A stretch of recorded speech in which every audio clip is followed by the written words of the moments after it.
हरियाणा की हर अपडेट के लिए बेल आइकन दबाएं और सब्सक्राइब करें STV हरियाणा न्यूज। नमस्कार, प्राइम टाइम डिबेट में आपका स्वागत है। आपके साथ मैं हूं खालिद हसन। किसान आंदोलन 20वें दिन में प्रवेश कर गया है। कपकपाती सर्दी की 20 रातों से किसान दिल्ली की सीमा पर बैठे हैं, लेकिन इस आंदोलन का समाधान निकलता नहीं दिख रहा है। न सरकार मानने को तैयार है और न ही किसान। लगातार किसान आंदोलन पर जमकर राजनीति भी हो रही है। किसानों का आंदोलन लगातार जारी है। दिल्ली की सीमाओं को किसान लंबे समय से घेर कर बैठे हुए हैं। समाधान का कोई रास्ता निकलता नजर नहीं आ रहा, क्योंकि न सरकार कानून निरस्त करने को तैयार है और न ही किसान संशोधन पर मानने को तैयार है।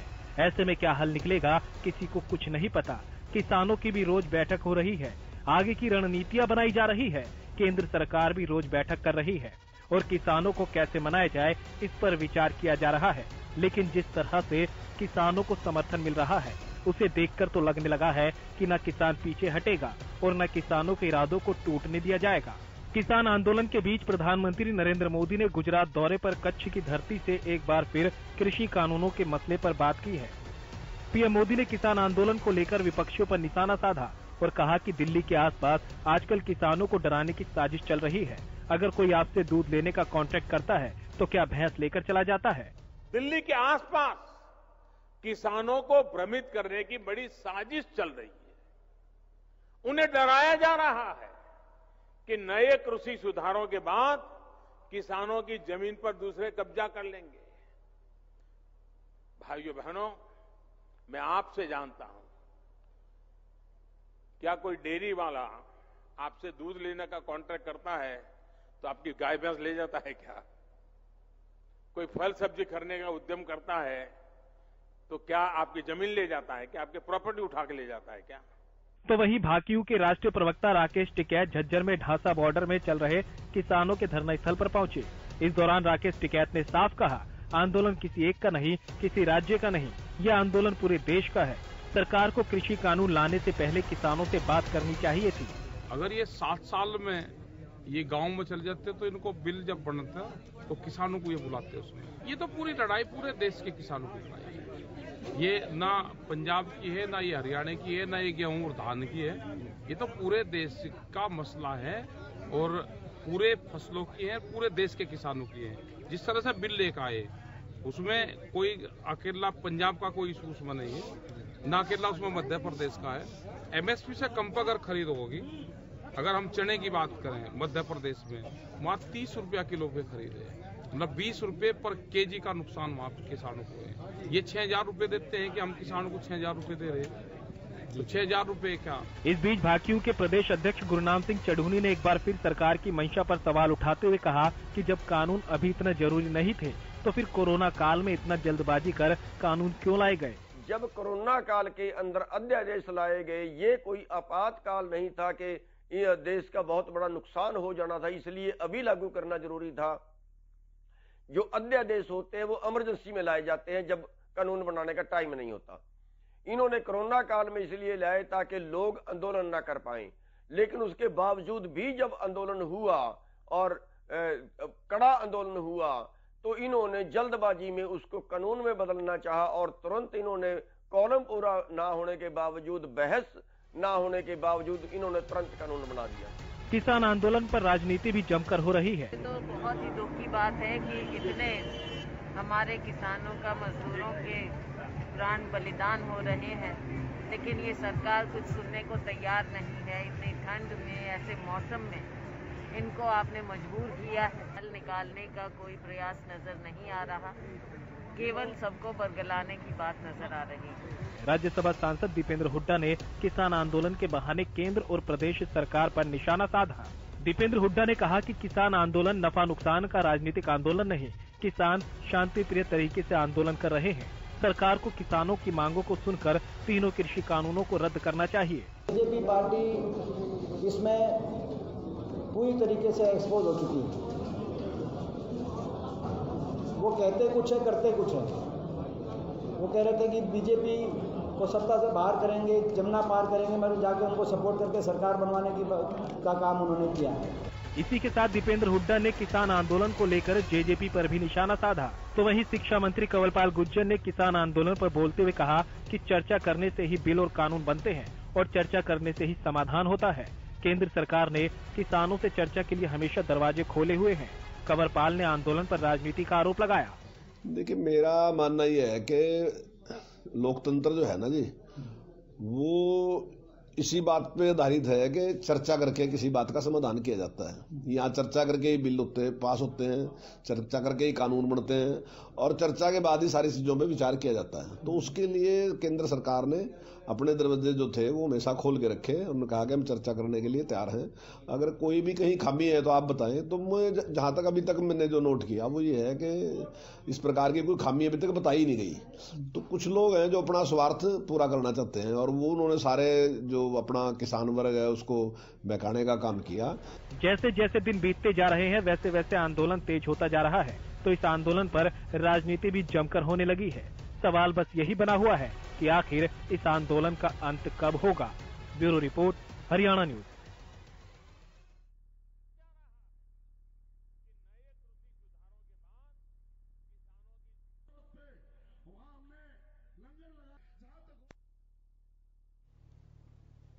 तो किसान आंदोलन का 20वां दिन, समाधान कब होगा, इस पे हम इस चर्चा को आगे बढ़ाएंगे। लेकिन उससे पहले फटाफट हम आपको अपने गेस्ट से मिलवा देते हैं। प्रहलाद सिंह बारूखेड़ा, किसान नेता, हमारे साथ जुड़ चुके हैं। सर, स्वागत है आपका। सुदेश कटारिया, प्रवक्ता बीजेपी, वो भी हमारे साथ जुड़ चुके हैं। आपका भी सर बहुत बहुत स्वागत है। महिमा सिंह, प्रवक्ता कांग्रेस, ये भी हमारे साथ हैं, आपका भी स्वागत है। सुखवंत सिंह, प्रवक्ता इनेलो, सर आपका भी बहुत बहुत स्वागत है। सबसे पहले लेकिन सवाल मेरा किसान नेता से ही है, प्रहलाद सिंह जी से। प्रहलाद सिंह जी, आप लोग डर क्यों रहे हैं? क्या दूध लेने के लिए कोई कॉन्ट्रैक्ट करता है तो क्या वो आपकी भैंस या गाय लेके जाता है? क्यों डर रहे हैं आप लोग इस कानून से? हम डर नहीं रहे हैं, हम देश को बचाने के लिए लगे हुए हैं। ये जो कानून आए हैं और प्रधानमंत्री जी ने आज जिस तरीके से गाय और भैंस की तुलना की है इन कानूनों से, ये कानून जो है सबको पता है, देश के बच्चे बच्चे को पता है, इनके ऊपर बहुत चर्चाएं हो चुकी है एक एक बात के ऊपर। और हमने साफ तौर के ऊपर ये चीजें बताई भी है कि ये चीजें किस तरीके से है। अब ये हमें बताएं, प्रधानमंत्री जी से भी पूछा, वहां अमित शाह है उनसे भी पूछा, ये सारे इनके कृषि मंत्री आए उनसे पूछा, लेकिन मीटिंग में ये कोई जवाब नहीं दे पाए। हमें ये बताएं कि आवश्यक वस्तु अधिनियम कानून तोड़ने से देश का कौन सा भला होगा, किस वर्ग का भला होगा, ये साफ सबको दिख रहा है। देश के अंदर जो खेती है, किसान खेती करने वाले हैं, इतने सालों से जो ये बंजर जमीन है, इस बंजर जमीन को उपजाऊ बना के आज देश के गोदाम भर दिए हैं, अनाज पैदा करके। जो देश पहले दूसरे देशों के ऊपर निर्भर था, आज हम इस स्थिति के अंदर है कि हम दूसरे देशों को अनाज दे सकते हैं। वो जमीनें जो लोगों ने सीधी करके, लोगों ने, देश के किसानों ने इस जमीन को सीधा करके उपजाऊ बनाया, वो जमीन आज ये कंपनियों को देने जा रहे हैं। वो किसान किसी भी सूरत में बर्दाश्त नहीं कर पाएगा। इन कानूनों के माध्यम से ये जो कंपनियों को लीज पे जमीन देने की बात कर रहे हैं, जमीन के जो कॉन्ट्रैक्ट खेती करने की बात करें, उसके अंदर लिखा क्या है? उसके अंदर किसान के पास किसी भी प्रकार का कोई अधिकार नहीं है, कंपनी के पास सारे अधिकार है। इसका क्या मतलब है? ये साफ साफ दिख रहा है कि ये जो इनकी मंशा है वो कंपनियों को ही सारा कुछ देने की ये मंशा है। रातों रात जो इन्होंने कानून बनाए हैं, इनको क्या जल्दी थी इतनी? अगर ये कानून अच्छे थे, जल्दी क्या थी? ये आज बार बार कह रहे हैं कि हम इसके ऊपर चर्चा करेंगे और चौपालों में जाएंगे। तो ये काम तो इन्होंने कानून बनाने से पहले करने चाहिए थे। इनको एकदम ऐसे अध्यादेश लेके आए, अध्यादेश तो इमरजेंसी के अंदर लेके आते हैं, क्या जरूरत थी इनको? तो इनमें कहीं ना कहीं खोट है, तभी इन्होंने ये चीजें जल्दबाजी के अंदर की है। जब अध्यादेशों का भी विरोध हुआ था, पता चला कि ये अध्यादेश इस तरीके से लेके आ रहे हैं, तो इन्होंने रातों रात कानून बना दिए। अगर ये इतने अच्छे हो तो उनके ऊपर पहले चर्चा करते, किसान नेताओं से चर्चा करते, देश के किसानों से चर्चा करते, बात करते। लेकिन इन्होंने बात नहीं की क्योंकि इनके मन में चोर है, इसलिए इन लोगों ने ये चीजें जल्दबाजी के अंदर की है। और आज ये तुलनाएं ऐसे सबको पता है कि इसके प्रधानमंत्री जी कितना सच बोलते हैं, कितना झूठ बोलते हैं, ये सबको जग जाहिर है ये चीज। सुदेश कटारिया जी, जल्दीबाजी क्या थी इस कानून को लेकर?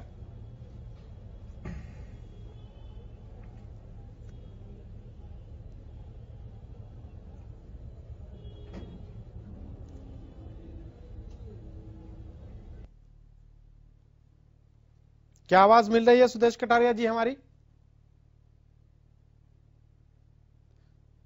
तो शायद सुदेश कटारिया से संपर्क टूट रहा है। हमारे साथ सुखवंत सिंह इनेलो के प्रवक्ता भी हैं, इनसे भी जान लेते हैं कि सर, जिस तरह से ये आंदोलन जो है 20वां दिन हो गया और कोई समाधान नहीं निकला, जिस तरह से इस आंदोलन में बुजुर्ग, बच्चे और महिलाएं भी हैं, ऐसे में एक कम से कम ये तो जरूरी है कि इस समस्या का जल्द समाधान हो, और वो अब कैसे होना चाहिए? क्या विपक्षी पार्टियां भी कोई इसके लिए प्लान बनाकर रखी हैं?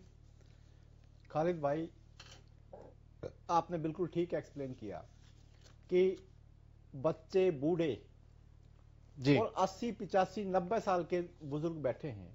और आपको पता है कि उत्तरी भारत में ये समय शीत लहर का होता है। पिछले 1-2 दिन से कितनी ठंडी हवा चल रही है खुले आसमान के नीचे। वो लोग इसलिए बैठे हैं कि उनको अपने आने वाली नस्लों का भविष्य अंधकार में नजर आता है, इसलिए वो लोग यहाँ पे बैठे हैं। अब बड़े शर्म की बात है कि आज के दिन भी माननीय प्रधानमंत्री जी एक उल्टे सीधे तर्क देकर के इस देश को बहकाने की बात करते हैं।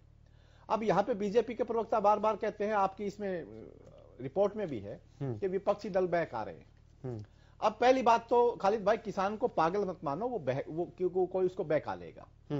और दूसरी बात, अगर इसी नियत के साथ इनको, जैसे ये बीजेपी वाले किसान को पागल मानते हैं और इसीलिए प्रधानमंत्री जी इस प्रकार के उल्टे सीधे तर्क देते हैं कि भाई कोई दूध लेने आएगा तो भैंस या गाय को थोड़ी ले जाएगा। अब खालिद भाई इसको समझो, एक व्यक्ति ने दूध के लिए आपसे कांटेक्ट कर लिया कि जी आपकी गाय का या भैंस का मैं दूध लेऊंगा और इस क्वालिटी का लूंगा, और बीच में अगर भैंस बीमार हो गई या किसी दूसरे और वजूहात की वजह से वो क्वालिटी, वो दूध नहीं दे पाई, तो वो डेब्ट, वो लोन किसान के ऊपर उस गाय भैंस वाले पर हो जाएगा। धीरे धीरे करके वो गाय और भैंस बिक जाएगी उसकी, क्योंकि उसने तो कांटेक्ट कर रखा है अगले ने। यहां पे असल बात यह है कि कॉरपोरेट जो सदा सदा से किसानों का शोषण करता आया है, वो ये शोषण के लिए उसको एक माध्यम प्रोवाइड करा दिया जाएगा। बड़े शर्म की बात, क्योंकि प्रधानमंत्री जी कम पढ़े लिखे, उनको पता नहीं उनके कौन सलाहकार है, उल्टे सीधे तर्क देते हैं। जहां तक ये बात है कि आप देखो किस प्रकार की स्थिति है दिल्ली के आसपास। 500 किलोमीटर दूर से आकर के पंजाब के हमारे भाई पड़े हैं, हरियाणा के ज्यादातर लोग इस पे ऊपर हैं, सेवा में लगे हुए हैं, उत्तर प्रदेश से। अब क्यों ये स्थिति है और इसको जल्दी से जल्दी एक ही तरीका, महिमा सिंह जी भी हमारे साथ हैं इसका, खालिद भाई 10 सेकंड, इसका एक मात्र तरीका है जल्दी से कि किसानों की जो मांग है, तीनों के तीनों बिल विद इंस्टेंट इफेक्ट एकदम से वापिस हों। और ये सरकार जिम्मेदार है किसानों की यहाँ पर इस बुरी हालत के लिए जो यहाँ पे पड़े हैं ठंड में। ठीक है। और जो शहीद हो रहे हैं उसके लिए भी सरकार जिम्मेदार है। और बड़े शर्म की बात है कि प्रधानमंत्री जी अब भी किसानों को पागल बनाना चाहते हैं। ठीक है। और महिमा सिंह जी हमारे साथ हैं, कांग्रेस के प्रवक्ता। महिमा सिंह जी, मेरा सवाल यह है कि एक तरफ तो किसान आंदोलन चल रहा है, लेकिन इसी बीच प्रदेश की भी सियासत गर्मा गई है और SYL का मुद्दा भी उठने लगा है। क्या ये मुद्दा दोनों अभी एक समय पे, इस समय SYL का मुद्दा जरूरी है? हालांकि किसान जो हरियाणा के किसान है उनके लिए पानी भी जरूरी है, लेकिन जिस तरह से किसानों का आंदोलन उठा है उसके बाद ये जो मुद्दा उठ रहा है उसको किस तरह से देख रही हैं आप? ऐसा है खालिद जी कि अहंकार कैसा होता है उसका ये बिल्कुल टिपिकल एग्जाम्पल है, उदाहरण है। और हमें प्रत्यक्ष देखने को मिल रहा है कि किसान आंदोलन के 20वें दिन जब ठंड में ठिठुरते पहले वाले दोनों प्रवक्ताओं ने जो बातें अभी बताई, बिल्कुल एक बात से मैं सहमत हूँ और उन बातों को ना दोहराते हुए उससे आगे लेके चलती हूँ और आपके पूछे हुए सवाल पे SYL के मुद्दे पे भी आऊंगी।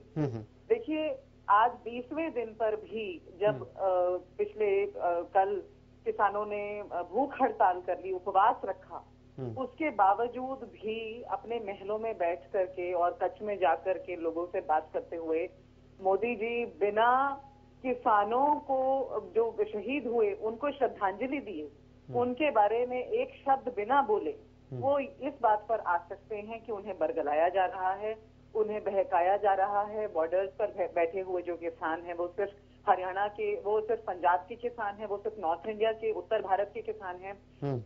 ऐसा बिल्कुल नहीं है, सबको पता है। और जो सवाल आज से 4 महीने पहले अध्यादेश लाने पर उठाए गए, बिना किसी इमरजेंसी के, बिना किसी आपातकालीन परिस्थितियों के, उस समय उन सवालों का जवाब तो नहीं दिया। आज जब देश के प्रमुख नेता ये सवाल उठा रहे हैं कि जब मौजूदा संसद है हमारे पास तो सेंट्रल विस्टा किस लिए ला रहे हैं, आप उसके पूजा पाठ में बैठ रहे हैं, लेकिन किसानों की बात सुनने के लिए ठीक है। सुदेश कटारिया जी भी हैं, उनसे भी जवाब ले लेते हैं। SYL वाली आपकी SYL वाली बात पे उस पर भी आ जाएंगे मैम। SYL का बात ठीक है, जल्दी से 10 सेकंड में 10 सेकंड में टिप्पणी दूंगी आपको जी, बोलिए। SYL का ऐसा है कि सुप्रीम कोर्ट, सर्वोच्च न्यायालय की उसके ऊपर जजमेंट है कि सेंटर यानी कि केंद्र सरकार उसमें कदम उठाए, जो भी जो कदम उचित समझे वो उठाए। केंद्र सरकार चाहती ही नहीं है उस मुद्दे को सुलझाना, इसलिए वो कोई कदम नहीं उठा रहे हैं और उसको बार बार कांग्रेस के ऊपर डाल देते हैं। ठीक है, चलिए सुदेश कटारिया जी भी हमारे साथ लगातार जुड़े हुए हैं। सुदेश जी, मेरा सवाल यह है कि जिस तरह से किसान अभी इस सर्दी में ठिठुरने के लिए मजबूर हैं, ऐसे में जिस तरह से आप लोग के तरफ से यानी कि सरकार की तरफ से टीवी के माध्यम से अपील हो रही है बार बार कि वो बातचीत के लिए आए, लेकिन क्या सरकार की तरफ से कोई इस तरह का पहल किया गया है जो डायरेक्ट किसानों के संपर्क में जाके ये बातचीत हो कि आप लोग आइए, आप लोग बात क्यों नहीं कर रहे हैं? क्या इस तरह कोई पहल हुई है मीडिया के थ्रू पहल होने के अलावा?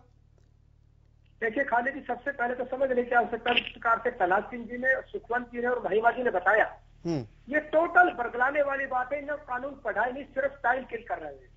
समझाने की बात और समझने की बात है। खालिद जी, सबसे पहले तो मैं बताना चाहता हूँ, सरकार से कॉन्ट्रैक्ट फार्मिंग की बात प्रहलाद जी ने की, तो कॉन्ट्रैक्ट फार्मिंग तो 4 और 5% किसान करते हैं, वो भी अपनी मर्जी से करते हैं। अगर उसकी मर्जी है तो कॉन्ट्रैक्ट करे, नहीं है तो ना करे। नंबर एक बात। नंबर दूसरी बात ये कह रहे हैं कि विधेयक लाने की क्या आवश्यकता थी। 70 के दशक से भारतीय किसान यूनियन, भारतीय किसान संघ और बहुत सारे छोटे छोटे किसान संगठन 70 के दशक से मांग कर रहे हैं, जिसमें बाबा टिकैत भी शामिल है। उन्होंने भी ये मांग की थी और अभी महिमा जी बोल रही थी बड़ी चतुराई से, 2019 के इनके मैनिफेस्टो में शामिल चाहिए। अगर ये 2019 के मैनिफेस्टो में शामिल करना चाहते थे, लेकिन जिस प्रकार से मंडियों में दलाल बैठे हैं, उन दलालों के सामने कांग्रेस झुक गई। लेकिन हमारे यशस्वी प्रधानमंत्री आदरणीय नरेंद्र भाई मोदी जी ने साहस दिखाया, किसानों के पक्ष में एक ऐसा कानून ला के दिखाया जो किसानों के लिए क्रांतिकारी कदम होगा। खालिद भाई पहला देश का ऐसा ऐतिहासिक प्रधानमंत्री है जिन्होंने सीधे ऑनलाइन किसान सम्मान निधि के रूप में किसानों को 6,000 रुपए पेंशन देने का काम किया, एमएसपी को 1.5 गुना करने का काम किया। अगर मैं हरियाणा प्रदेश की बात करूं तो पिछले 10 साल का कार्यकाल भूपेंद्र सिंह हुड्डा का रहा, कांग्रेस का सरकार का कार्यकाल रहा, और भूपेंद्र सिंह हुड्डा स्वामीनाथन आयोग के चेयरमैन भी रहे। उसके बावजूद एमएसपी को 1.5 गुना करने की बात छोड़ो, स्वामीनाथन आयोग की बात ही नहीं की।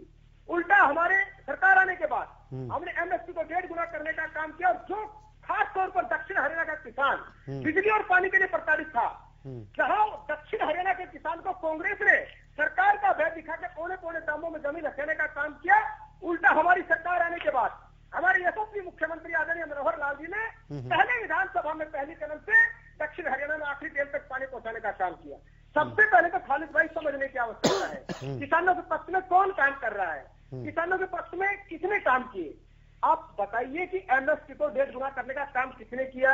आप बताइए कि किसानों के हक में कानून किसने बनाया जो 70 तो किसान नेता से ही जान लेते हैं ना, किसान नेता से उन्हीं से पूछ लेते हैं। प्रहलाद जी, प्रहलाद नहीं, मेरी बात सुनिए खालिद, एक मिनट ठीक है, जल्दी से पूछेगा कि कानून में ये कहाँ लिखा हुआ है कि किसान कॉन्ट्रैक्ट फार्मिंग ही करे। ये एक एडिशनल सुविधा है, चाहे एमएसपी पे बेचे, चाहे मंडी में बेचे, चाहे घर बेचे, चाहे बाहर बेचे। ये जरूर बताएं हमारे किसान नेता, ठीक है, कांग्रेस की प्रवक्ता, इनेलो के प्रवक्ता। प्रहलाद सिंह जी जवाब दीजिए जो सवाल सुदेश कटारिया ने उठाए हैं। मैं पहले तो ये कहना चाहूंगा कि ये कटारिया जी को मैं पहले तो ये कहना चाहूंगा कि ये खुद कानूनों को पढ़े, इन्होंने शायद नहीं पढ़े होंगे, जो कह रहे हैं कानून नहीं पढ़े। और देश के अंदर ये जो लोग आ रहे हैं सड़कों के ऊपर आज, ये पागल नहीं है, और ये जो लोग हैं बड़े समझ से यहाँ पे आए हुए हैं। और देश के अंदर आपकी जो गृह मंत्री है, आपके कृषि मंत्री है, उन सबके साथ इनके ऊपर चर्चा सुनिए। आप जब बोल रहे थे मैं बीच में बोला, आपकी बात सर जवाब ले लीजिए। आप सुनिए, सुदेश जी इसके ऊपर चर्चा जी, अब सुनिए भी, आप ये हमें बताएंगे हम आपके सवालों का ही जवाब दे रहे हैं। वस्तु अधिनियम जो कानून यहाँ बना था जब देश आजाद हुआ कि पैसे वाले जो लोग हैं वो खाने पीने की चीजों की जमाखोरी करके कालाबाजारी ना करे, ये इसलिए कानून बना था। आपने उस कानून को तोड़ दिया, तो इसमें बताओ देश का भला कहाँ हो रहा है। इसमें जमाखोरी को छूट मिलेगी, कालाबाजारी बढ़ेगी। दूसरा, कॉन्ट्रैक्ट फार्मिंग जो है उसके अंदर क्या लिखा है, उस कॉन्ट्रैक्ट फार्मिंग में है कि एक जो कंपनी है वो जाके किसान के साथ कॉन्ट्रैक्ट करेगी, ये फसल आप वो उसके अंदर जो लिखा है उसमें किसान का भला थोड़ा ही होगा, उसमें तो ये प्रहलाद जी आपकी मर्जी पे है, ये किसानों की मर्जी पे है कि कंपनी ने अगर आप सुनिए आप बता रहा हूँ ना आपको, सुनिए उसमें कंपनी को ये होगा कि कंपनी ने मान लो एक सर कॉन्ट्रैक्ट कर लेने के बाद मर्जी नहीं होती है सर, अनुबंध कैसे होता है ये आपको भी पता है, कॉन्ट्रैक्ट करने के बाद कुछ भी मर्जी नहीं चलती, नहीं चलती, लेकिन किसान की मर्जी पे है वो, किसान चाहे अगर किसान ने कॉन्ट्रैक्ट कर लिया, किसान ने सर कॉन्ट्रैक्ट कर लिया और उसकी फसल के दाम उस समय ज्यादा हो, क्या करेगा वो? बाहर बेच दिया, नहीं प्रदेश के बाहर बेचिए, खुली है प्रदेश, सर प्रदेश के बाहर 2 क्विंटल अनाज ले जाएगा कोई बेचने? का कॉन्ट्रैक्ट कर लिया उसके अंदर सर सुदेश जी ये बताइए ना कि प्रदेश के बाहर कोई 2 क्विंटल अनाज ले जाएगा बेचने? उस रेट के ऊपर देने के लिए, और अगर वो मार्केट में भाव कम हो गया तो कंपनी के पास 1000 बहाने हैं उस कॉन्ट्रैक्ट को रद्द करने के लिए। वो फसल में कमी निकालेगी, वो उसकी 100 चीजें उसमें निकालेगी, क्वालिटी में कमी निकाल के वो कॉन्ट्रैक्ट को रद्द कर सकती है, लेकिन किसान के पास ये अधिकार नहीं है कॉन्ट्रैक्ट रद्द करने का, कंपनी के पास ये अधिकार है। ठीक है हमारे साथ अन्य लोग प्रवक्ता भी बने, उनसे भी जवाब ले लेते हैं। चीजें हो रही है कि सुखन जी क्या ये कॉन्ट्रैक्ट फार्मिंग में किसानों के पास है ये अधिकार कि वो जो कॉन्ट्रैक्ट है उसको खत्म कर सकता है? देखो खालिद भाई, अभी प्रहलाद सिंह जी ने जो बात बताई वो सुदेश कटारिया जी सुनने नहीं देते, बीच में उन्होंने एक बड़ी अच्छी बात बोली। अब कॉन्ट्रैक्ट हुआ तो उसमें क्वालिटी का जो एस्पेक्ट है ना फसल का, वो एक नेसेसरी पार्ट है, और कंपनी किसी भी चीज को बहाना बना के और डेफिनेटली क्वालिटी का बहाना बनाएगी। अब क्वालिटी जो आएगा उत्पाद, एग्रीकल्चर उत्पाद किसान का, उसमें क्वालिटी बहुत चीजों पे डिपेंड करती है और नेचर पे बहुत ज्यादा डिपेंड करती है। सुदेश जी आएंगे आपके पास, आप जो थोड़ा इंतजार कीजिए। नेचर किसी भी व्यक्ति के, किसान के कंट्रोल से बाहर है। अब उस नेचुरल किसी कैलेमिटी की वजह से, किसी आपदा की वजह से, या नेचर में तापमान ऊपर नीचे होने से फसल की जो क्वालिटी में जो अंतर आएगा, वो सबसे बड़ा बहाना बनेगा कंपनी को किसान का एक्सप्लॉयटेशन करने का, और वो कॉन्ट्रैक्ट को रद्द कर देगी, किसान जो है वो मारा फिरेगा, और यहीं पे एक्सप्लॉयटेशन का एक मूल चीज है। दूसरी, सुदेश जी कह रहे थे कि कानून नहीं पढ़े और इसमें कैसे क्या होगा। अब सबसे बड़ी बात प्रहलाद सिंह ने जो बोली कि भाई ये जो कालाबाजारी की जो सीमा की छूट है वो क्यों है?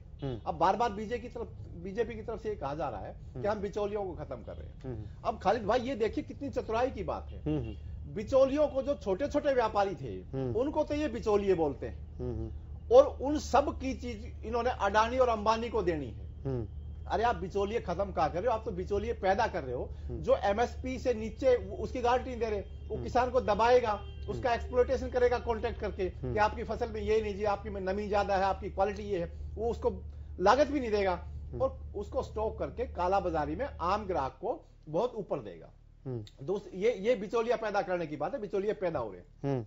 खालिद भाई दूसरी सबसे बड़ी बात यह है, धरना के ऊपर सरकार बिल्कुल असंवैधानिक तरीका अपनाए हुए है।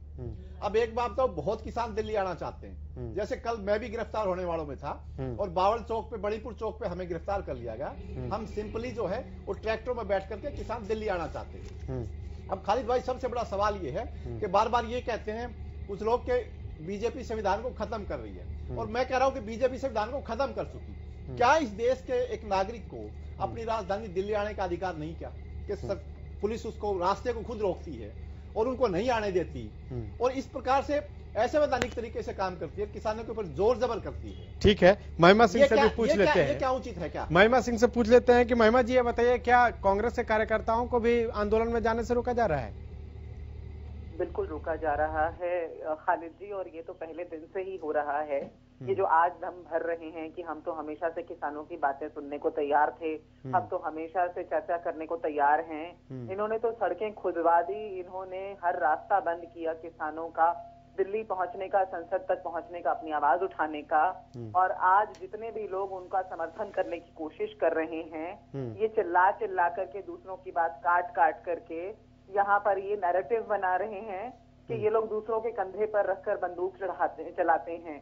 वो जो किसान मर गए हैं, शहीद हो गए हैं आंदोलन में, उनके प्रधानमंत्री नहीं थे क्या नरेंद्र मोदी जी? यदि वो ये भी कह रहे हैं कि ये जो आए हुए किसान हैं ये सिर्फ पंजाब के हैं, तो क्या पंजाब का प्रधानमंत्री कोई और है? क्या उनको अपनी गुहार लेकर के किसी और प्रधानमंत्री के पास जाना पड़ेगा?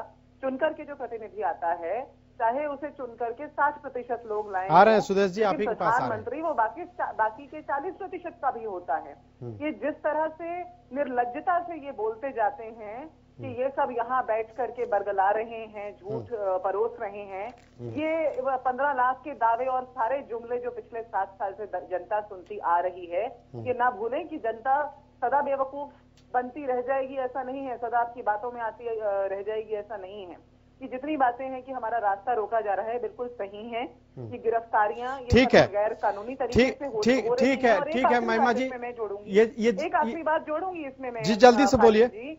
हाँ, असंवैधानिक तरीके से राज्यसभा में जो वोटों को गिनती किए बिना इस बिल को पारित किया गया, ये जनता याद रखे कि ये असंवैधानिक तत्व इस सरकार में मौजूद हैं, किसी विपक्ष में मौजूद नहीं। ठीक है, अभी हमारे पास वक्त है एक ब्रेक का, लेकिन जब हम ब्रेक के बाद लौटेंगे तो जो महिमा सिंह ने जो सवाल उठाए हैं उस सवाल पर सुदेश कटारिया से जवाब लेंगे और ये जानने की कोशिश करेंगे कि क्या सचमुच जो किसान दिल्ली आना चाहते हैं उनको और महिमा सिंह जी के सवाल के साथ ही इस चर्चा का सिलसिला है उसको आगे बढ़ाते हैं और सुदेश कटारिया जी से जानते हैं।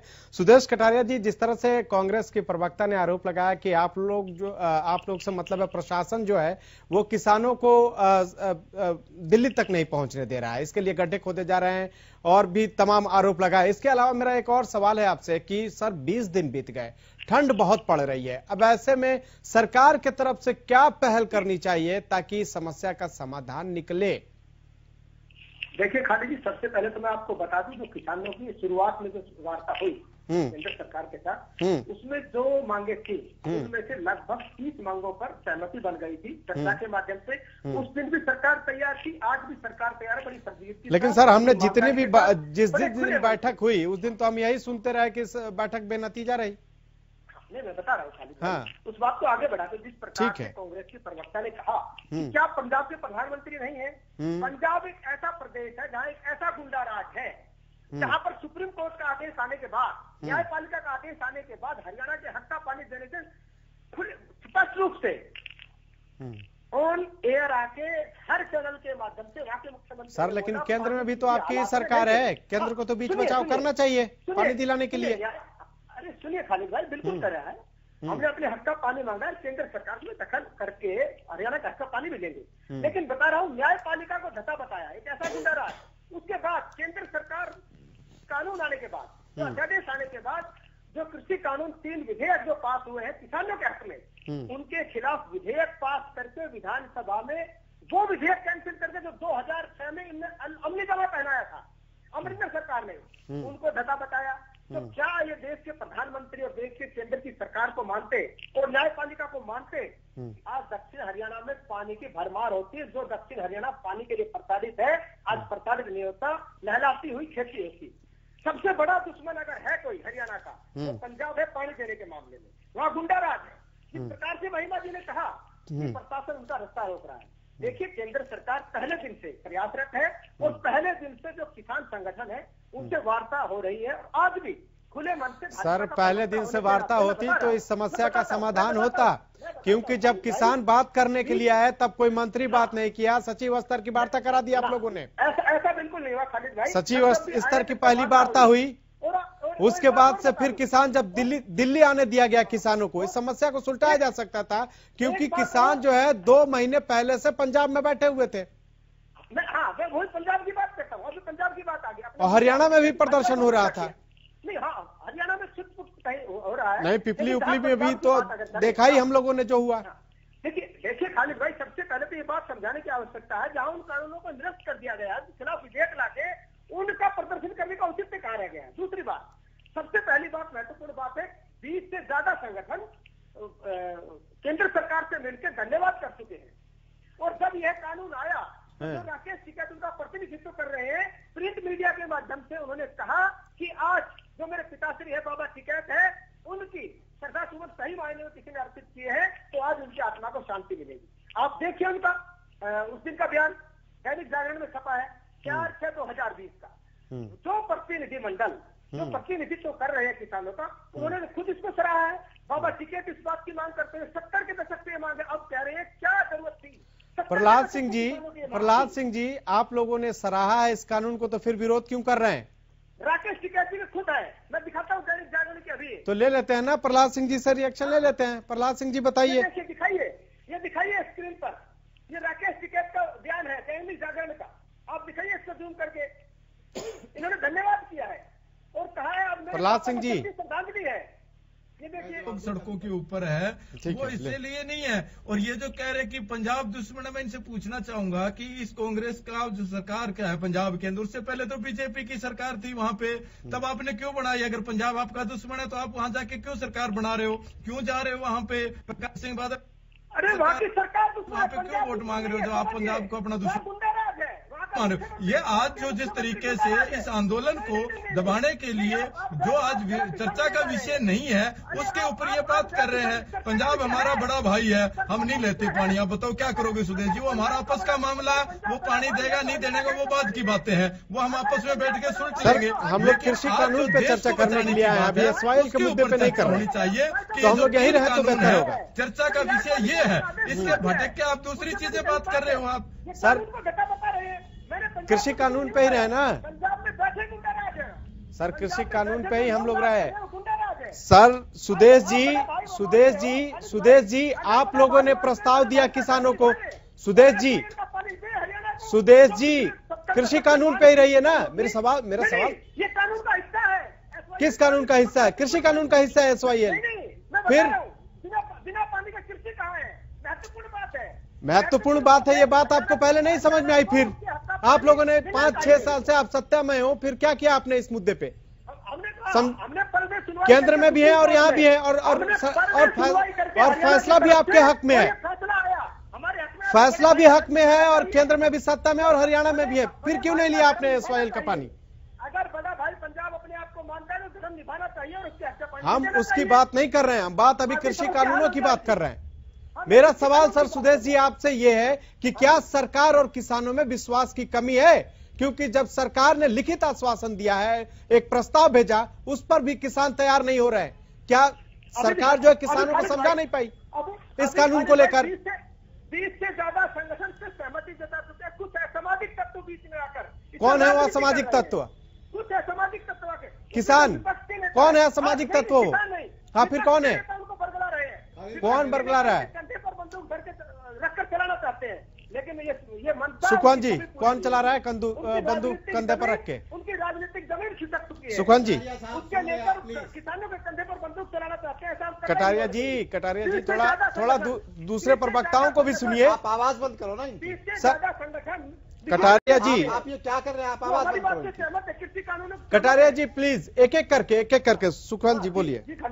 खालिद भाई अभी जैसे सुदेश कटारिया और पूरी बीजेपी और संघ को अब एसवाईएल की जो बात कर रहे हैं, आप देखो इनका आसन कि जब हरियाणा और पंजाब के किसानों के बीच में एकता आनी शुरू हुई तो किस प्रकार से ये सातिराना तरीके से उनको लड़ाना चाहते हैं। हमारे हाथ में नकली कस्ती नहीं है। अरे सुनो हमारे हाथ में कटारिया साहब सुनो, आप सुनो, आपकी तो ये आग लगा। मैं जवाब देता हूँ कटारिया जी जवाब सुनो। आप इनकी आवाज साहब कभी कस्सी देखी है क्या? कैसी होती है? इनकी आवाज कस्सी का डंडा हम दिखाते हैं कस्सी कैसे। सर मजबूरी में हमें आवाज डाउन करना होगा, इसलिए प्लीज आप सुनिए, जवाब दीजिए। जवाब सुनिए, आप जवाब इनसे सवाल कीजिए, जवाब तो सुनिए। खालिद भाई अगर आपको कैंसर और बुखार दोनों चीज हो तो आप किसका इलाज पहले करेंगे? जब किसानों की जमीन ही नहीं रहेगी। निश्चित रूप से एसवाईएल एक मुद्दा है, लेकिन जब ये कृषि बिल जमीन ही छीन लेंगे तो पानी का हम करेंगे क्या? अब कैंसर रूपी जो बिल है जो किसान के शरीर के लिए, वो उनका इलाज पहले जरूरी है या जो एसवाईएल है उसका जरूरी है? लेकिन इन लोगों को देखो, ये कह रहे हैं कि कैंसर जरूरी नहीं है उसका इलाज, आप बुखार का इलाज करो। वो सिर्फ इसीलिए क्योंकि ये किसान रूपी शरीर को मारना चाहते हैं कॉर्पोरेट के लिए। ये हद है। एसवाईएल की, इनके छोटे मोटे नेता अब एसवाईएल पर बात करने लगे। इन्होंने कभी एसवाईएल के ऊपर बात नहीं की। और कटारिया जी आप कितना ही जोर लगा लो, हरियाणा और पंजाब के किसानों के बीच में वो ऐतिहासिक एकता आ चुकी है, क्योंकि वो उनको 1906 की बात करूंगा खालिद भाई, जब सरदार अजीत सिंह के नेतृत्व में पगड़ी संभाल जट्टा की बात हुई थी। आज हर किसान को यह भय है कि उसकी जमीन चली जाएगी, और निश्चित रूप से चली भी जाएगी, भय उनका गलत नहीं है। तो पहले अपनी जमीन बचाएंगे। पंजाब और हरियाणा के किसानों के बीच में एकता आ चुकी, भाईचारा हो चुका, एसवाईएल का मिल बैठ के कर लेंगे। निश्चित रूप से मैं इस बात से सहमत हूं कि एसवाईएल में हमारे लिए किसानों के लिए है, लेकिन जमीन बचेगी तो है ना। जब जमीन नहीं बचेगी तो SYL अब पंजाब के साथ ये लड़ा करके अपना मंतव्य पूरा करना चाहते हैं, जमीन छीन लेंगे, फिर SYL का क्या करेंगे जी? ये बहुत गलत बात है। महिमा जी भी हमारे साथ है, कंटिन्यू। बीजेपी महिमा सिंह जी, और इससे इनकी नीयत समझी जा सकती है। महिमा सिंह जी 20 दिन आंदोलन के बीच चुके। ठीक है, पूरा करता हूँ। ठीक है, जल्दी नीयत समझी जा सकती है कि किसान को किस प्रकार ये लड़ाना चाहते हैं, बरगलाना चाहते हैं और उसको मारना चाहते हैं। हमारे पास नकली कस्ती नहीं है। हम किसानों के हित में काम किए हैं। प्रदेश का पहला आपने किसानों को मारा है कटारिया जी, आप लोगों ने किसानों को मारा और मार रहे हो आप। सर हम SYL के मुद्दे पे बात नहीं कर रहे हैं। आप कौन लड़ाना चाहते हैं मुद्दे पे किसानों को SYL? सर मुद्दे पे आप लोग आइए, आप लोग मुद्दे पे आइए। कटारिया जी, आपने अपनी कस्सी से गड्ढे खोदे हैं और जो गड्ढा खोदता है वही गिरता है। किसानों के लिए गड्ढे खोदे हैं, इसमें आपकी बीजेपी और आप इसी के अंदर गिरोगे, किसान नहीं गिरेंगे। देखिए आराम से बात कीजिए, क्योंकि जो अभी प्रदेश की जनता देख रही होगी ना, पता आप लोग क्या बोल रहे हैं उसको समझ ही नहीं आ रहा होगा कि आप क्या कहना चाहते हैं। ऐसे मत बोलिए प्लीज, एक एक करके बोलिए। महिमा जी भी प्लीज, इसमें बोलते हैं सबके। सर इसी महिमा जी प्लीज, हाँ बोलिए। आप भी सच्चे हो, सारा देश कटारिया जी, सुखन जी प्लीज, एक एक करके नहीं, आप इनकी आवाज बंद करो, बोलने नहीं कह रहे किसी को। खाली भाई महिमा जी प्लीज बोलिए। ये डरते हैं, ये बोलेंगे नहीं तो लोगों को कहीं हमारी बात ना समझ में आ जाए। ऐसा है, मैं तो एक छोटा सा बिंदु यहाँ पर ऐड करना चाहती हूँ कि ये SYL चिल्ला रहे हैं। 2014 से 17 के बीच में तो पंजाब में भी इन्हीं की कोalition की सरकार थी और सेंटर में ही आ चुके थे। क्यों नहीं सुलझा लिया SYL का मुद्दा? प्रकाश सिंह बादल जी बैठे थे उस समय तो पंजाब में। अभी आपने विधानसभा के सदन के ऊपर तो फटाफट से अपने कमरों पे कब्जा जताने के लिए ज्ञानचंद गुप्ता जी ने बोल दिया। वो 3 साल आपके पास थे, यदि सच में नियत थी SYL का मुद्दा सुलझाने की, क्यों नहीं उन 3 सालों में केंद्र सरकार और राज्य सरकार दोनों अपनी होने के बावजूद इसका निपटारा कर लिया? मैम पहले कृषि कानून पे बात कर लेते हैं ना। कितना देखिए ये भटका रहे हैं। देखिए कृषि कानून पे रोज बात कर रहे हैं खालिद जी, हम रोज बात कर रहे हैं। हाँ, उसी पे रहे लोग, इनके सरकार के प्रतिनिधि आकर के SYL चिल्ला दे रहे हैं। आज ये बता दें जनता को कि 2014 से 17 के बीच में क्या कर रहे थे ये लोग, जब दोनों जगह इनकी सरकार थी। किसकी नियत नहीं है सर, इतने लंबे अरसे से इनकी सरकार चली आ रही थी। इन्हें तो केंद्र में आते ही सबसे पहले हरियाणा और पंजाब की इतनी चिंता जो इनको खाए जा रही है उसका निपटारा कर देना चाहिए था। आज किस लिए SYL चिल्ला रहे हैं? लेकिन एक सवाल ये भी है कि क्या प्रदेश की जो राजनीति है गर्मा गई है? क्योंकि आज जो महिमा जी, आज 4 निर्दलीय विधायक हैं, उन्होंने भी जाके CM से इस मुद्दे पर मुलाकात की है। क्या लग रहा है आपको कि क्या कहीं ना कहीं निर्दलीय विधायक भी किसानों के आंदोलन को लेकर दबाव में है? ये जो इस समय सरकार ये गठजोड़ की इन्होंने बनाई हुई है, ये 3 महीने की मार भी नहीं है खालिद जी, 1 महीना भी निकाल जाए। आप ये देख लीजिएगा कि दुष्यंत चौटाला जी खुद को किसान का पोता बताते हैं, किसान का बेटा बताते हैं। उनको उनके वोटर मजबूर कर देंगे। ये जो निर्दलीय विधायक हैं ये तो मजबूर हो ही चुके हैं, ये तो इनका जमीर जाग चुका है। अब तो दुष्यंत चौटाला जी का जमीर जागना बाकी है। जमीर उनका जाग चुका है, बस वो व्यवस्था वश नहीं बोल पा रहे हैं कुछ। लेकिन ये जो बार बार मुद्दे भटका रहे हैं, इनके एक एक मुद्दे का यदि ये बहस को बहस की तरह से करें, एक एक मुद्दे का तोड़ हम करने को तैयार हैं। ठीक है, सुदेश कटारिया। हाँ सुदेश कटारिया जी बोलिए जी, बोलिए। जो 10 साल का कार्यकाल कांग्रेस का रहा, जब भूपेंद्र सिंह हुड्डा मुख्यमंत्री थे, स्वामीनाथन आयोग के चेयरमैन थे। क्या स्वामीनाथन आयोग की एक रिपोर्ट लागू की? नंबर 1 बात, इनके राष्ट्रीय प्रवक्ता पंजाब में जाकर रणदीप सिंह सुरजेवाला कहते हैं चुनाव में, पंजाब का पानी पंजाब से वास्ते। ये कहते हैं SYL का हम समाधान करेंगे लोग। दूसरी बात, 10 साल के कार्यकाल जो कांग्रेस का रहा, हरियाणा में कोई भी किसानों को तक में उपलब्धि बताए महिमा जी। दूसरी बात, ये राजनीतिक करना छोड़ दे, जो राजनीतिक जमीन इनकी खिसक चुकी है उसको ढूंढने की कोशिश कर रहे हैं, यहाँ नहीं मिलेगी। 20 से ज्यादा संगठन इसमें सहमति जता चुके हैं और जिस प्रकार की अफवाह, ठीक है, भारू खेड़ा जी, सुदेश कटारिया कह रहे हैं, बार कह रहे हैं कि 20 से ज्यादा संगठन जो है इस कृषि कानून पर सहमति जता चुके हैं, फिर आपत्ति कहाँ है? जमीन अच्छा नहीं जाएगी। कॉन्ट्रैक्ट 5% लोग करते हैं, और वो संगठन के अंदर 500 से ज्यादा संगठन है और वो सारे संगठन आज सड़कों के ऊपर है। हमें वो 20 संगठन कौन से है जरा नाम तो बताएं। वो नकली लोगों को, सरकार के बंदों को खड़े करके आप देश के अंदर एक माहौल बनाना चाहते हो। उन 20 संगठन जो आपके पास है उनको यहाँ किसान बैठे हमें समझा दे, वो 20 किसान जत्थेबंदी कौन सी है समझा दे हमें, आके यहाँ पे बताए, भेजो उनको सिंगू बॉर्डर के ऊपर बताए, हमें समझा सकते हैं वो। ये जिस तरीके का जो खेल खेला जा रहा है इन कॉरपोरेट घरानों के दबाव के अंदर उनको लाभ पहुंचाने के लिए जो सरकारें काम कर रही है आज पूरा देश जान चुका है। और ये कॉन्ट्रैक्ट खेती की जब भी बात करें उनको गुजरात का उदाहरण दे देता हूं मैं इनको। गुजरात के अंदर आलू की कॉन्ट्रैक्ट कर लिया था किसानों के साथ कंपनी ने और उसमें उन्होंने छलनी लगा दी थी कि ये आलू जो है इस साइज का होगा, छलनी के अंदर से जाएगा वही आलू खरीदेंगे, जो इससे छलनी के अंदर से नहीं जाएगा वो आलू नहीं खरीदेंगे। और दूसरी बार किसानों ने जब आलू वहां पे काफी संख्या के अंदर अच्छे मात्रा में हुए तो किसानों ने बीज रख लिया और कंपनियों ने किसानों के ऊपर केस कर दिया कि हमारा जो है बीज चोरी कर लिया। कंपनी ने किसानों के ऊपर ये केस कर रखा है गुजरात के अंदर, आप पता करिए। तो ये किस तरीके का जो कंपनियां का राज हो रहा है। जो पहले अंग्रेजों के टाइम यहाँ कंपनियां थी वो अपनी मनमर्जी चलाती थी, वो हमने सबने देखा है, पढ़ा है सबने, और कितनी शहादतें हुई है। तो ये इस पागलपन में नहीं लगे हुए, बहुत ही समझदार और बहुत ही बुद्धिजीवी जो लोग हैं जिन्होंने इनके ऊपर एक रिसर्च किया है, कानूनों के ऊपर बारीकों से पढ़ा है, तब जाके ये इतना बड़ा आंदोलन बना। ये अंधेरे में नहीं बन गया एकदम अचानक। ये तो अब बीजेपी के लोग हैं, ये कभी खालिस्तानी कह देते हैं, कभी ये कहेंगे चीन के एजेंट है, कभी ये माओवादी कह देंगे, कभी ये SYL की बात कर देंगे। आज जब इन कानूनों के ऊपर बात आती है कि 3 कानून है, इनके ऊपर चर्चा हो, इसके बारे में इनके पास ना तो इनके पास जवाब है ना इनके किसी आकाओं के पास जवाब है। तो आज पूरे देश के अंदर जहां लोग सड़कों के ऊपर बैठे हैं उनकी सुध लेने की बजाय ये अडानी अबानी जिनके घर में उनको जाके पोते हुए हैं उनको जाके बधाई दे रहे हैं। देश के प्रधानमंत्री जी शर्म आनी चाहिए। यहाँ लोग जो है शहीद हो गए, कितने किसान, उनके बारे में एक शब्द इनके पास नहीं है। आज ये इस तरीके की बातें कर रहे हैं, शर्म आनी चाहिए। ये देश का अन्नदाता है, अनाज पैदा करता है और पूरे देश के लाखों करोड़ों जीव जंतुओं का दुनिया का पेट भरने का काम करता है। तो इन लोगों को आप बात मान लेनी चाहिए। और जो सरकार है जवाब दीजिए, सद्बुद्धि आए, हम यही दुआ करते हैं। लाखों लोग हमारे बुजुर्ग यहाँ पे बैठे हैं सर्दी के कड़ाके की ठंड के अंदर, और जल्दी इसका समाधान इनको करना चाहिए। समाधान कैसे होगा? बड़ी संजीदगी से बात समझाना चाहता हूँ। कॉन्ट्रैक्ट फार्मिंग राज्य का सौदा है, किसान चाहेगा तो करेगा, कोई जबरदस्ती नहीं है। नंबर 1 बात, हमने एक एडिशनल सुविधा किसान को दी है। एक उदाहरण के तौर पर मैं बताऊं, रोडवेज की बसें कितने दिन से चल रही है। आप एडिशनल क्यों कर रहे हो?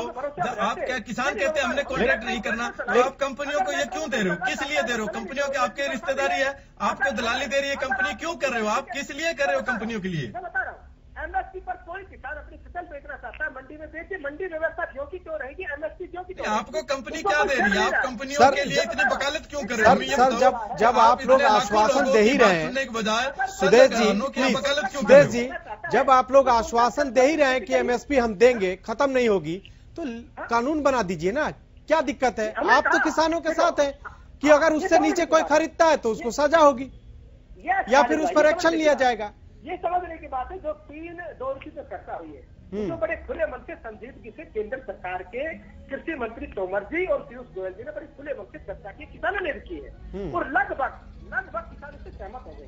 फिर 47 मांग थी, 30 से ज्यादा मांगों को मान लिया गया। MSP को भी हमने लिखित में उसको देने के लिए तैयार है और आगे भी मैं केंद्र सरकार। लिखित नहीं ना, कानून बना दीजिए ना सर, कानून बना दीजिए, जब भी किसान, क्योंकि आप तो किसान हितैषी हैं, कानून बना देंगे तो उसके लिए फायदा होगा ना, वो उससे ज्यादा पे लोगों से डील करेगा। दूसरी बात स्वयं बरगलाने की बात कर रहे हैं। कॉन्ट्रैक्ट फार्मिंग राज्य का सौदा है, नाराजगी का नहीं है। जो किसान चाहेगा वो करेगा, नहीं चाहेगा तो मंडी व्यवस्था करी हुई है। सुखवंत जी, सुदेश कटारिया जी जो बोल रहे हैं सही है बिल्कुल। प्रधानमंत्री जी, सुखवंत जी ठीक है, सुखवंत जी से जवाब लेते हैं ना आपके सवाल का। आपके बाद ये कुछ राजनीतिक जन को बहकाने की कोशिश करेंगे कंधे पर। कटारिया जी जवाब तो ले लेने दीजिए ना, सुखवंत जी से ले लेते हैं, इन लोग प्रवक्ता हैं। बोलिए सर। देखो खालिद भाई, अब इनको ये करोड़ों किसान बैठे दिखाई नहीं देते। इनको कभी तो ये संगठन जो फर्जी इनके हैं, भारतीय किसान संघ का एक आनुषंगिक संगठन है, इन्होंने 20 फर्जी संगठन बना लिए। प्रहलाद जी ने पूछा कि बताओ कौन से संगठन है, इनको वो 20 संगठन कह रहे हैं, ठीक है, या एक व्यक्ति किसी के बारे में कह रहे हैं वो ठीक है, और ये करोड़ों किसान इनको दिखाई नहीं देते। अब इनकी बात देखो। दूसरी बात, 14 संशोधन तो सरकार ने खुद लिख के दिया है कि हम करने के लिए तैयार हैं। अगर ये कानून सही है जल्दी में 14 संशोधन क्यों? अब सरकार ने मान लिया कि 14 गलतियां हैं, अब 14 गलती तो सरकार ने मानी है, गलतियां तो 1400 हो सकती हैं।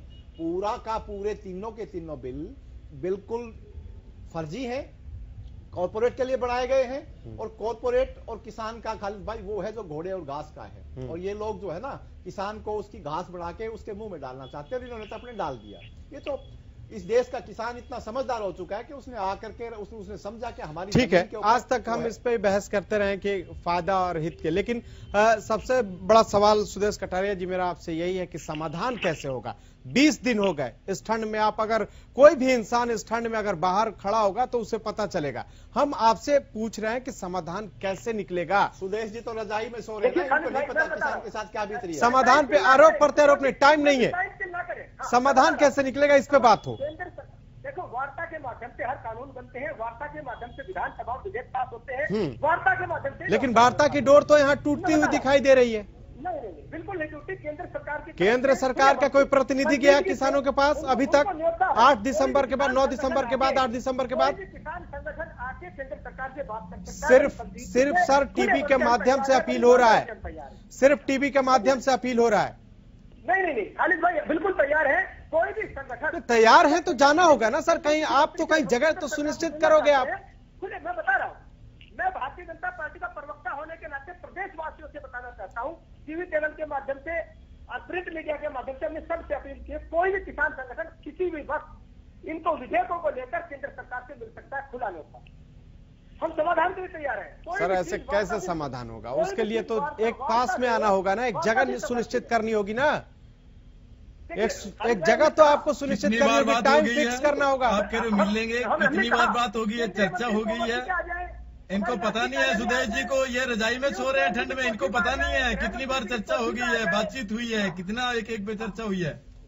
खुले मन से चर्चा हुई है, किसानों ने खुले मन से बात उठाई। सुदेश जी प्लास्टिक की कस्सी लेके रजाई में सो रहे हैं, कस्सी जो है वो लोहे की होती है, सुदेश जी पता नहीं है। और आगे भी किसानों की बात। सुदेश जी एक मिनट, सुखवंत जी बस 10 सेकंड में आप जवाब दीजिए कि समाधान कैसे निकलेगा। मैं लास्ट कमेंट आप लोगों से ले रहा हूं प्लीज। भाई समाधान ये इस बात से निकले कि तीनों के तीनों बिल विद इंस्टेंट इफेक्ट सरकार विड्रॉ करे, किसानों से माफी मांगे, और आगे की बातचीत जो भी बने सरकार कानून बनाए वो किसानों के साथ बैठ करके मिलाए। ठीक है महिमा जी, महिमा जी वार्ता की बात है ना, ये 2 सेकंड में, ये जो वार्ता की बात है ये बेकार की बात है, लफाजी है, इनकी कोरी किताबी बातें कर रहे हैं किसानों को प्रलोम करके, और ये चाहते हैं कि घृणा फैला करके, जैसे SYL की बात है कि आपस में तोड़फोड़ करके जो इनका रवैया रहा है किसान आंदोलन को कमजोर करने की। ठीक है महिमा जी, समाधान कैसे निकले? आरोप प्रत्यारोप तो चलते रहेंगे लेकिन किसान ठिठुर रहे हैं, ये दिल की बात है, पूरा देश देख रहा है। बिल्कुल खालिद जी, समाधान ऐसा निकलेगा। अहम से लिप्त इस सत्ताधारी पार्टी ने, इस सरकार ने एक गलत फैसला किया, वस्तु विशेष से व्यक्ति विशेष से चर्चा किए बिना किया, नतमस्तक हो जाएं, माफी मांगे, निरस्त करें बिलों को। पूरे विश्व भर में पूरे संविधान लिख दिए गए हैं, ये तो सिर्फ 3 बिलों को निरस्त करने की बात है, कोई बड़ी बात नहीं है। देश में आपका सम्मान बढ़ेगा। ठीक है, सम्मान बढ़ेगा। सुदेश जी अगर आप 2 कदम पीछे भी हट जाते हैं तो सम्मान बढ़ेगा क्या?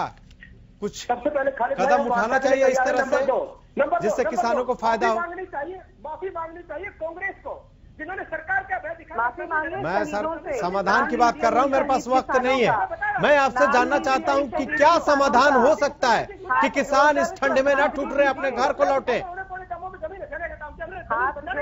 बातचीत जो मीडिया के माध्यम से अपील हो रही है, कम से कम सरकार के प्रतिनिधि तो जाएं किसानों के पास बातचीत करने के लिए, किसानों के पक्ष में कानून तिथि तो तय करें।